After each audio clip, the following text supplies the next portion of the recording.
Where did the Jews get an Arabic style of culture? Where? It's a background where we came from. My family, for example, came from Yemen to Israel. Although my father was born in Israel and my mother was 1 year old.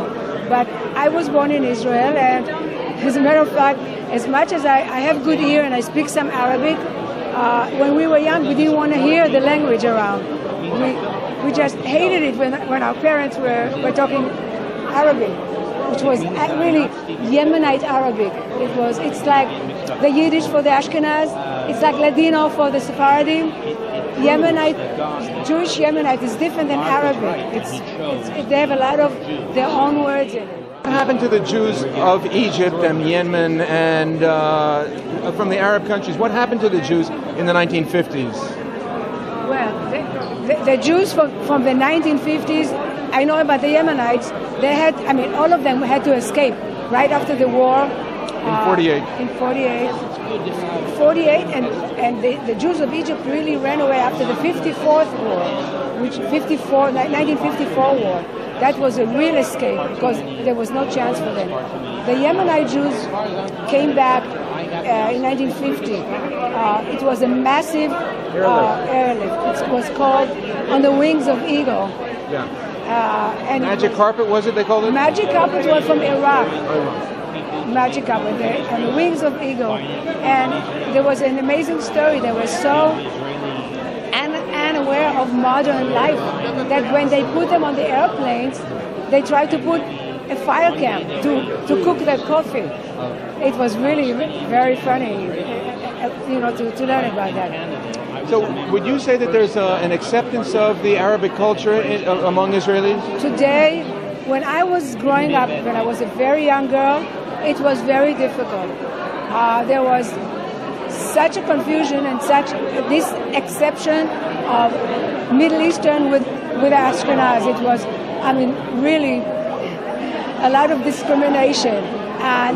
Against Sephardic Jews? Yes, and later on, slowly, they could not prevent it because the kids grew up together, equally, and they fell in love. And today, almost there is no home that there is no at least one mixed marriage. And actually, the beauty of Israel is the mixed marriage because the kids that came out of mixed marriage are gorgeous. They're just like breathtaking to see, to look at. So I think Israel benefited. And not only that, the Middle Eastern, I can talk much about the Yemenites because the Yemenites came and brought great culture to Israel. Great. It's in art. Mamuna, they brought the holiday. No, Mamuna is the Moroccan. Don't confuse the Moroccan. Is there a Yemenite holiday? No, okay. But the Yemenites brought embroidery, jewelry, dance, and singing. Most of the Israeli singers, the best singers in Israel, are Yemenite. That no disagreement about it. Yeah, that's for sure. Anyway. Yeah. Now, are Israeli singers popular among Arabs too? Yes, there are. You remember the girl? Oh my God, faster. Ofer Haza.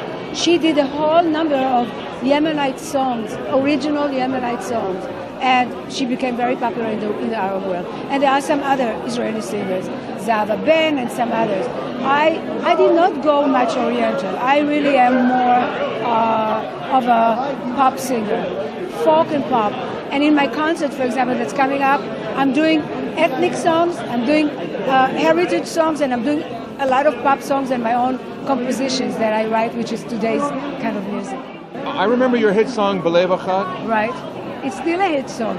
30 years later. How does it There go? is no day. How does it go? Salam alaikum, bo tagid shalom. Come and say shalom. This is a song that I recorded right after the peace treaty between Egypt and Israel was signed.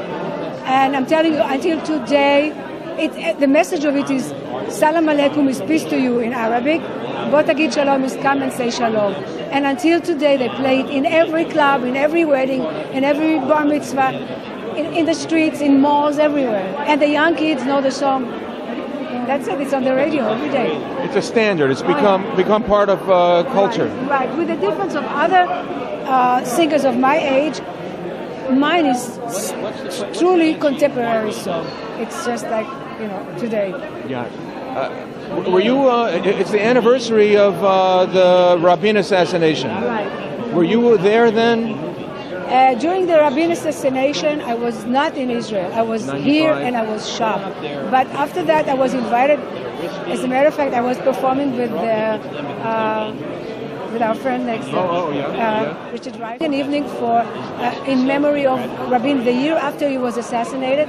And Mrs. Rabin came to LA, and I was the celebrity performer for that evening. Yeah. And I sang the peace song that was created while Rabin was assassinated. So it was very special. In your experience, are the Palestinians ready to accept Israel as a Jewish nation? I doubt it. There's so much anger, and they just don't want us. They just don't want us. I hope that a miracle will happen.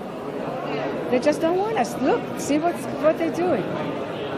And so when people think of the Mideast peace process, isn't Israel prepared for peace? But Israel has been always prepared for peace, and I think the media is mispresenting Israel because the Palestinians have a massive promotional propaganda, and we cannot fight with them. For some reason, there are a lot of people who favor the Palestinians because they consider them refugees, but they are not refugees because they chose to leave, and their leaders told them, go away, and we'll bring you back once we wash away Israel to the sea, and that's in 1948. Of course, and it's still there.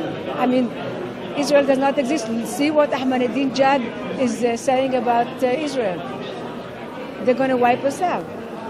There will not be Israel if we are not strong and if we don't have enough friends.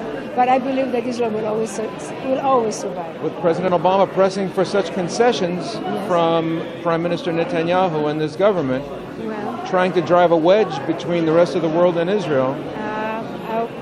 I don't know what to say. I really am worried. I hope that things will change for the better. Help us. Spread the word. And stop pressuring Israel to make concessions until the Palestinians are willing. Look what we did. We came back from Gaza. We returned back, and look, it's worse than what it was. And the minute they left Gaza, they destroyed all the new settlements that took 25 years to build. A whole civilization was built, and they destroyed it. It's like a dump pail. Pail of dump, what do you say? How do you say? Right? You think the focus ought to be changed, switched off of Israel and onto the Palestinians now to be the ones to be accepting of the others? I think, but I don't think you can talk to them. I don't think they are willing to understand what we want. I know that there should be concessions from Israel, but Israel has been giving away quite a lot. And I'm sure that they will give a little bit more, but it's the security. If you have a neighbor that is 100 feet from your home, would you be safe? No, knowing that they're shooting on top of you, and so you cannot. So you got to be very smart. You got to be very careful. Many people look to you from the left. They look to you as having been a peace advocate for so long.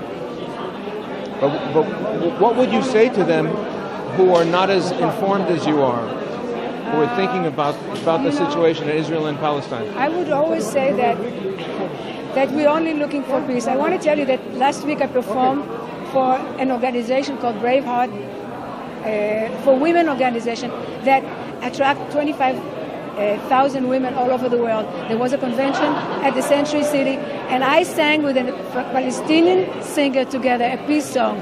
And it was the most touching moment. And here she is, a Palestinian who was Miss Palestine, gorgeous girl.